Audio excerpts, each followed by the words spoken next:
Okay, so I'd like to introduce Charlotte to you, who's come from Goldsmiths.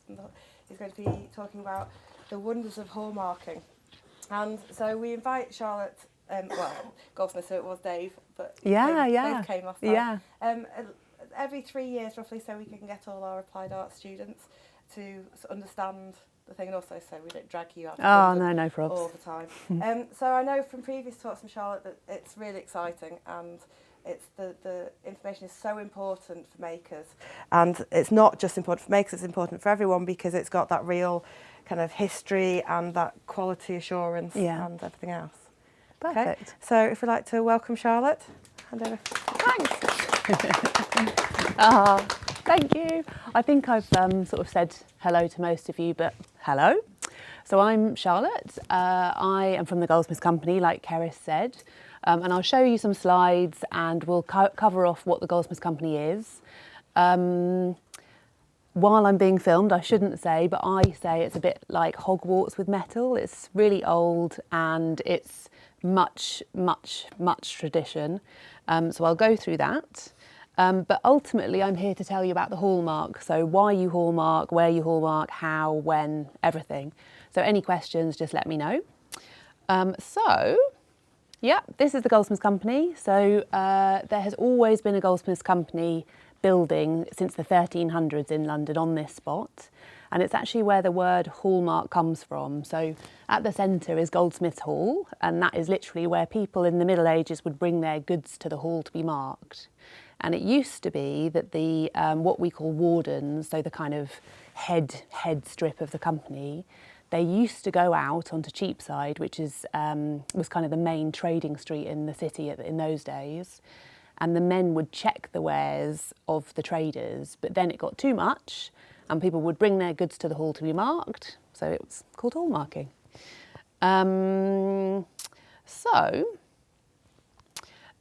This is basically the blurb, but we've been doing what we do since 1327, so we're coming up to our 700th birthday, and it's really where hallmarking began in the UK. So there are other assay offices now. There are Birmingham, Sheffield and Edinburgh. All of us are overseen by something called the British Hallmarking Council, but we're all separate. So that's something that we're really proud of, that, it's where it began. And so the leopard's head is the mark of the Goldsmiths Company. So on your cards, you'll see that we'll go through later, like the anatomy of a hallmark, what each mark means, what each component means. And the leopard means London. So top right is how he's kind of evolved over those 7 centuries. So top left, he kind of looks a bit like a monkey, and we guess in the 1300s they didn't know what a leopard looked like. And then over the years he's worn a crown. He now looks as he does at the centre there. But he wore a crown because we were so affiliated with the king. So it used to be the mark of the king was the only mark struck. So the king would send those men out, and then the process reverted. And it was him checking that the silver that was coming into the country was pure enough, so that nobody was tampering with it and alloying it with lower quality metal. So each piece would get struck with the king's mark. We spoke French at the time, and king's mark translated as leopard, and we think over the years that became a leopard. So there you go. So today, we're still in that building. It's the 3rd Goldsmiths Hall on the site. So that one dates from 1835. So if you come to London, you're welcome to come and have a look around. We hallmark across 3 London offices. So we have this one. We've got one in Hatton Garden, and we have one at Heathrow. And we hallmark about 3 million articles a year in those. And obviously that ebbs and flows with the whole trade. So say in the run-up before Christmas, all of our offices are really, really busy. Normally Valentine's Day and Mother's Day are very busy. But say, for instance, some of my colleagues who work during the Silver Jubilee, they say, that was like the busiest ever. They would have a night shift. They'd be working all night then. So we have about 55 staff. So we're, I think quite small. Before I worked at the hall, I used to work for a jeweller, and I'd kind of send off the hallmarking, and you don't really know where it goes or what happens. You just imagine it's this huge factory thing. But I think we're actually quite small. So 3 million articles and sort of 70,000 packets a year. So a lot of quantity. So ultimately, why Hallmark? It's the law, basically. So when you're selling your precious metal items, there are weight exemptions for each metal, but wherever you're selling a precious metal article, you have to have it hallmarked. It's all to do with the trade of goods description and that kind of thing, and consumer protection. So for instance, with silver, if you're selling anything in silver over 7.78 grams, it has to have a hallmark. And those weight exemptions, I think, are on your card. Yeah, they're on your card at the bottom on the back. So palladium and gold are a gram, and platinum is 0.5 gram. Yeah, I'm sure that's right. This one we'll skim over because this is what can happen if you don't, but obviously I'm sure you all will. You can have your items confiscated, you can be fined up to £5,000, and you can be imprisoned. This is something I'll just briefly mention called a dealer's notice. So that should sit alongside your work that's hallmarked. And the idea of that is, so say you do a pop-up shop and somebody comes to the shop, they're meant to be looking, A, for the hallmark on your articles, but also for this dealer's notice that sort of helps them understand what those hallmarks mean. And I think that when I was at the jeweller's, so many people would come in and they'd say, oh, is it hallmarked? So people know it's a British thing to do, but they don't really understand what each of those component marks that are on your card here actually mean. So also you'll see sometimes when people only have a 925 on their metal, they say, oh, it's hallmarked, but a 925 on its own is, you know, that I could put a 925 on the metal stand of the camera here, but that doesn't mean it's the same as 925 sterling silver. But the next one's a video, so I'll play you that quickly. This one is why Hallmark. Hopefully it'll work. There we go.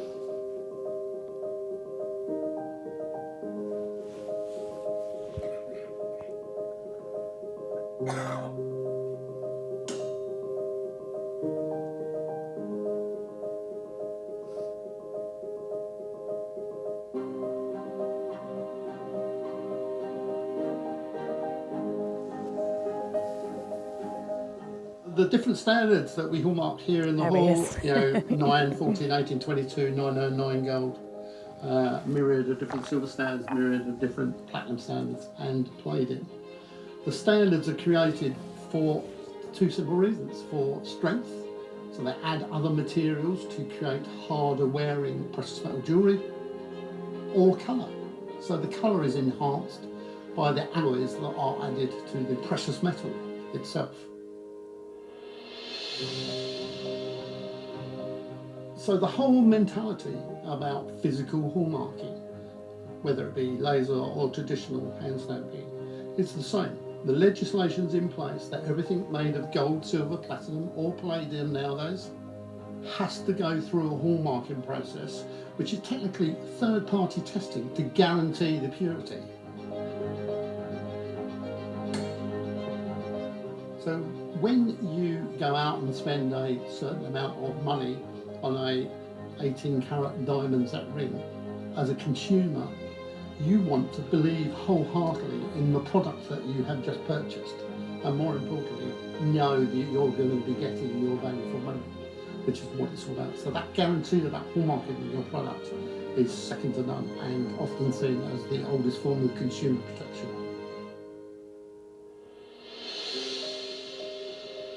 Because it's important that people are taught, when they're buying a piece of jewellery or a piece of silver, that they look for the hallmark, because that's the important part.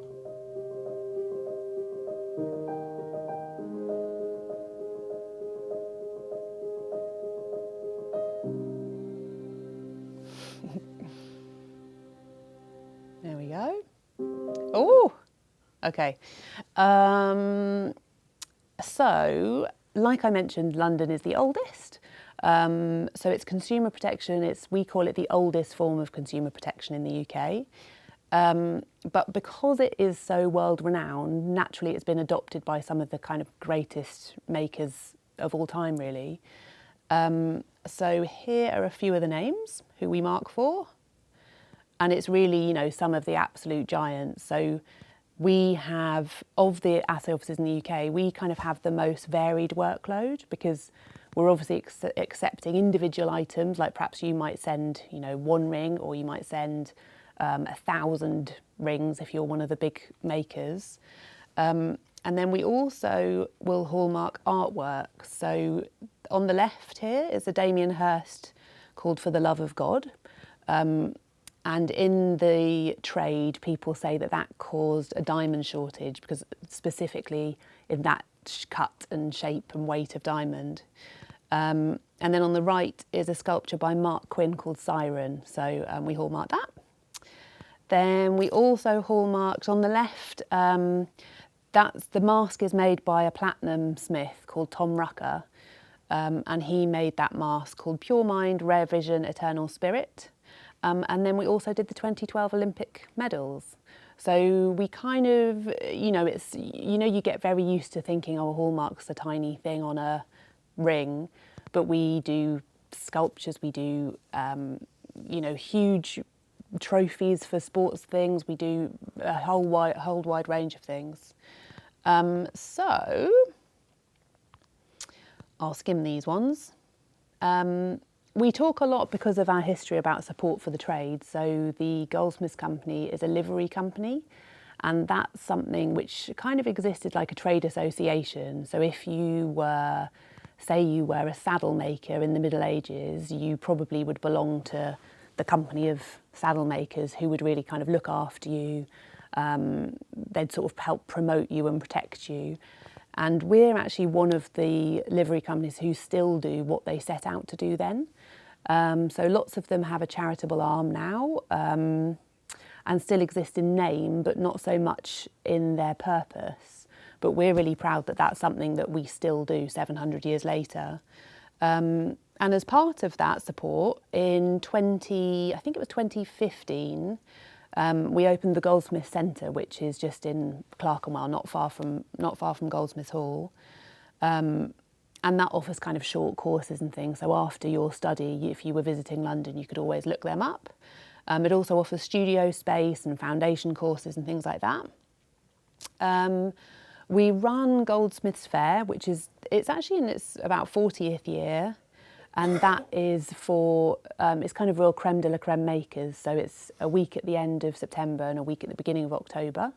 And it's great actually to visit. So, you know, you might get really inspired by some of the people's work there. And then we offer other things like laser engraving. So if you had a commission that was coming our way for its hallmark, you might also want to have it engraved at the same time. We offer photography, but I'm sure you guys are friends with the other photography students and things, so have that nailed. And then we also have a library within Goldsmiths Hall. And as it says it has 10,000 books and 15,000 images. And often in the trade, people will leave their tools or their drawings or their notebooks to that library.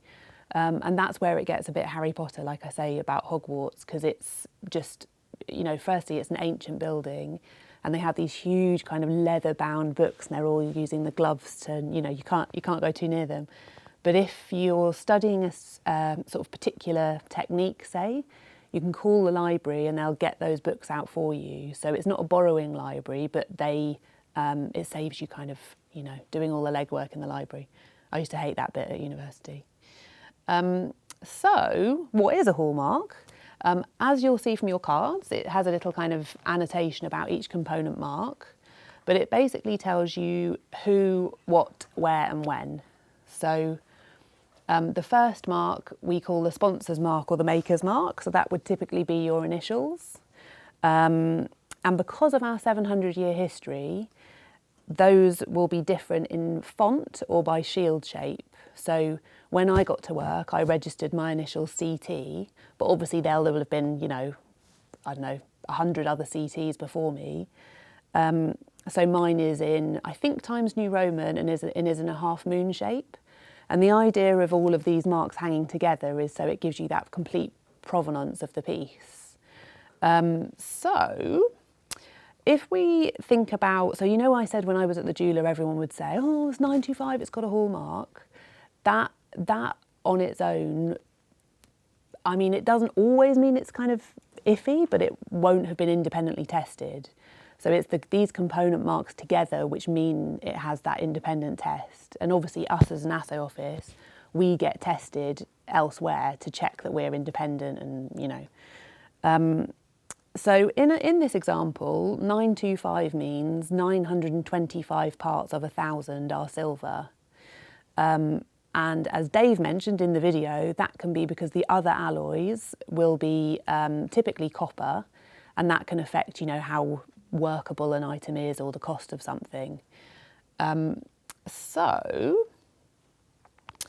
in this next slide, so on the left are more silver fineness marks, along with the traditional ones. So the Lion and Britannia, they're traditional. And on the right are gold fineness marks. So the millesimal is always telling you parts per thousand, and the kind of traditionalists who I've worked with, a lot of them are kind of stalwarts for they love the traditional only, but I personally like the millesimal because it's, you know, it exactly tells you what it is on the tin. So say with then gold here on the right, with 375, which is 9 carat gold, sometimes people say that's not even 50% gold. But it's, if you think about kind of, you know, a pot of alloy, it's like that allows a lot of room for other metals to be in the mix that will affect greater change of colour. And obviously it can be a cheaper price point. So I quite like the millesimal because I feel like it's clear, you know, it is what it says it is. It's worth noting as well that we only mark to the lowest standard.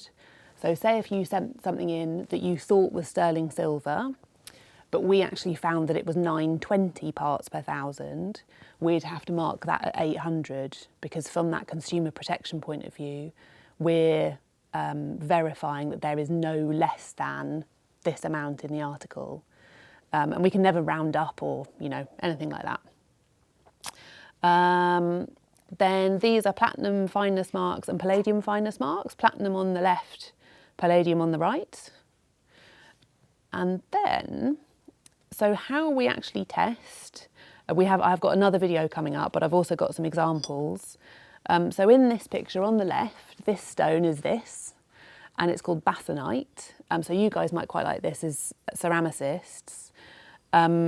And if you bear in mind, this is where the phrase coming up to scratch comes from, because you take your sample, for the first time in ages not wearing a ring, but say you send a ring in to us, we might scratch it on here, and next to that, we will rub a known standard. So we obviously, you know, test absolutely everything. So we know that all of the tips of these keys here are 9 carat gold.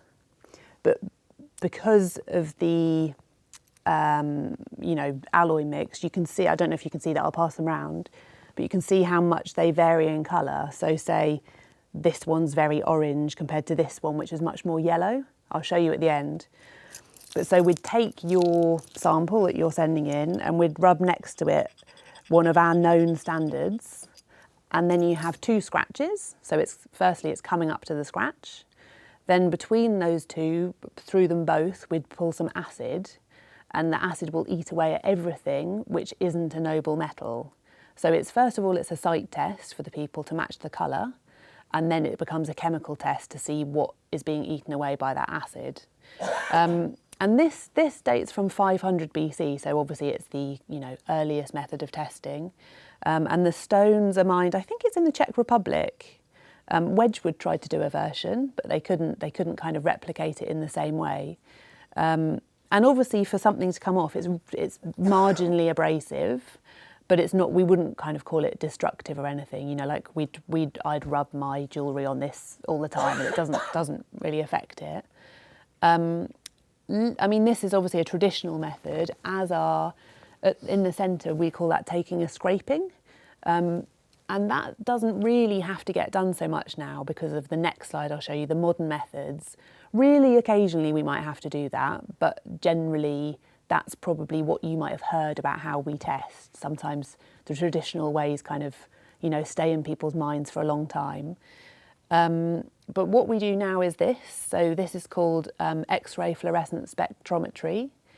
And I think the video is going to tell you about that, so I'll play that one. Yeah.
So that will examine the surface of the metal, like you've seen.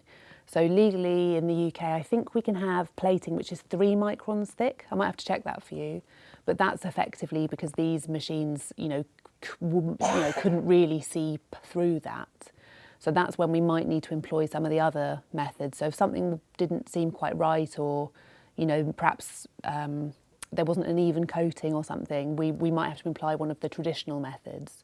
So we still do both at all of our sites, but obviously the XRF is quick and it's exacting. So once we've ascertained what your metal fineness is, we can apply the hallmark. And in a similar way, we have a traditional version and we have a modern version. So you guys as students can apply for free for a free laser hallmarking package. So I'll tell you about that. So that again examines the surface of the metal, and then it just etches the surface away. So I think if you've seen the sheet that I've sent round, the aluminium sheet, you can see that it's kind of uniform, neat. It's quite sort of smart and sharp looking. And it's great for obviously hollow things because it's not having a physical strike. Delicate things, we have done things with kind of crystalware and metal because obviously there's no pressure being applied to it. And also it's great because we can do signatures and we can do logos and whatever else at the same time, stock numbers, anything like that. Then the traditional way is a hammer and a punch. And either that's with a person with a punch, or it's with a fly press or an air press. And that will be, the metal is being physically moved by force. So again, on that sheet that I've sent round, you can see on the back, there's what we call bruising or witness marks. So obviously, the bigger your punch, the greater the displacement of metal. So that would be something you'd probably have to work back on that. So say if you made a beaker and then you sent it to us for hallmarking, because of the strike of the punch, you'd probably have to just work that back down so you didn't have a kind of bump in the back, basically. So this one is how we do it.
So how to register? So when you go onto the website, there's a student entry sort of portal, and that's it. You just fill in your details. The website will kind of guide you to the right choice. And should you want to, so the free offer is for the laser only, but should you wish to buy a punch, you can, and you can do that there and then, or you can do that later. And just bear in mind, I'll show you a couple of punches anyway if that's something that you want to do. But the system again would guide you depending on what you're making. So you guys who are ceramicists, you could get a straight punch like that, and you could have quite a big punch, obviously. But if you're a jeweller, you would always, if you're making rings, you'd always get that, which is a what we call a swan neck punch. I've got some photos of that again, and that's because if you imagine that's your ring, it just can fit flush inside it like that. So the straight punch wouldn't have the correct angle on it. Yeah, sorry, here's the picture of that. And as you can see, top left, I mean, they're quite, the kind of the largest punch you can have, we talk in height, would be 6 millimeters in height. So the top left, they're pretty big. If you worked in collaboration with someone, I was talking to Graham about that, you can have both your sponsors' punches on the piece. So like in this beaker, that was to, I think that was to commemorate someone's retirement from one of the big silversmithing kind of bodies. So that's loads of people's sponsors' marks there. And then this one centrally is just an idea of all of those different background shapes which are here. So my one is number 8.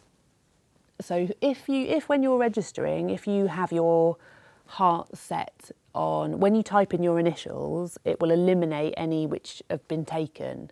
But if you had your heart set on a particular shape, you could always try the other font, or you could try putting a dot between your initials, and it will just sort of, you know, shuffle through the options of what's available to you. And the system kind of gives you a mock-up of what your sponsor's mark would look like.